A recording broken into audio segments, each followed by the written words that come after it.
దళిత బేరి సభలో వచ్చిన సమస్యలను పరిష్కరిస్తానని తెలిపారు చిత్తూరు టీడీపీ ఎంపీ అభ్యర్థి దగ్గుమల్ల ప్రసాదరావు. చిత్తూరులో వైసీపీని ఓడిద్దాం, అమరావతిని నిర్మిద్దాం అనే నినాదంతో రూపొందిన పత్రికను ఆవిష్కరించారు.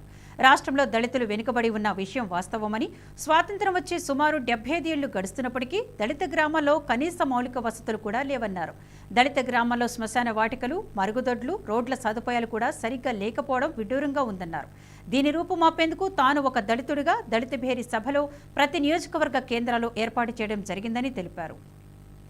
మన చిత్తూరు నియోజకవర్గమనే కాకుండా 175 నియోజకవర్గాల్లో టోటల్ అన్ని చోట్ల మేము ఒక పాంప్లెట్స్ రూపంలో మేము ముందుకు వెళ్తున్నాం. ఈ సందర్భంగా మేము ఇక్కడ ఈరోజు చిత్తూరు నియోజకవర్గం పార్లమెంట్ అభ్యర్థి అయినటువంటి ప్రసాద్ సార్ గారికి వచ్చాం. ప్రసాద్ సార్ గారితో ఈరోజు దళిత బహుజనులకు జరుగుతున్న అన్యాయాల గురించి, ఆక్రమణ గురించి, వాళ్ళ పైన పెడుతున్న అక్రమ కేసుల గురించి, ఈ ప్రభుత్వంలో వాళ్ళు ఎదుర్కొంటున్నటువంటి ప్రతి సమస్యను కూడా సార్తో మేము క్షుణ్ణంగా వివరించాము. సార్ కూడా మాకు సానుకూలంగా స్పందించారు.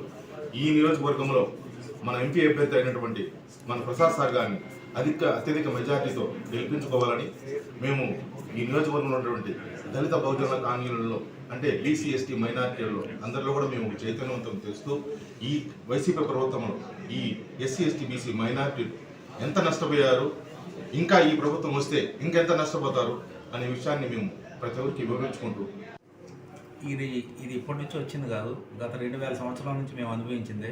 ఈ మధ్యకాలంలో అప్పుడేమో తొక్కేశారు, ఇప్పుడు దాడులు చేస్తున్నారు.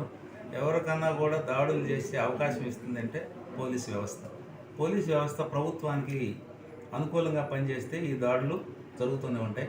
దాడి జరిగిన తర్వాత కూడా వీళ్ళు ఎవరిని అరెస్ట్ చేస్తారంటే దాడి చేయించుకున్న వాళ్ళు కాకుండా చేసిన వాళ్ళని అరెస్ట్ చేయబోయి చేయించుకున్న వాళ్ళు అరెస్ట్ చేస్తున్నారు. అంటే పోలీసు వ్యవస్థ పూర్తిగా గవర్నమెంట్ చేతిలో పనిచేస్తుంది. బహుశా మేము తెలుగుదేశం ప్రభుత్వం వచ్చిన తర్వాత అట్లాంటి నష్టం జరగకుండా చూస్తాం. మీకు తెలుసు, దిశ అని ఒక యాక్ట్ తీసుకొచ్చారు వైఎస్ఆర్సీపీ విజయంలో. దాని ఆచరణ ఎంతవరకు ఉందండి మీరు చూసారా? మీరు చెప్పండి, ఎక్కడ జరిగిన అన్యాయానికి ఎక్కడన్నా లేడీస్కి ఏమైనా ప్రొటెక్షన్ ఇచ్చారా? ఇప్పటికి కూడా కొన్ని వేల రేపులు జరుగుతున్నాయి, ఇప్పుడు కూడా కొన్ని వేల మంది అన్యాయానికి గురవుతున్నారు. ఆ దిశ చట్టం అప్లై చేసింది ఎక్కడ? చట్టం తీసుకురావడానికి ఆచరణ ఉందా? లేదు. అట్లాగే దళితుల మీద దాడులు కూడా ఎస్సీ ఎస్టీ యాక్ట్ ఉంది, ఇంకోటి యాక్ట్ మా వాళ్ళు పోయి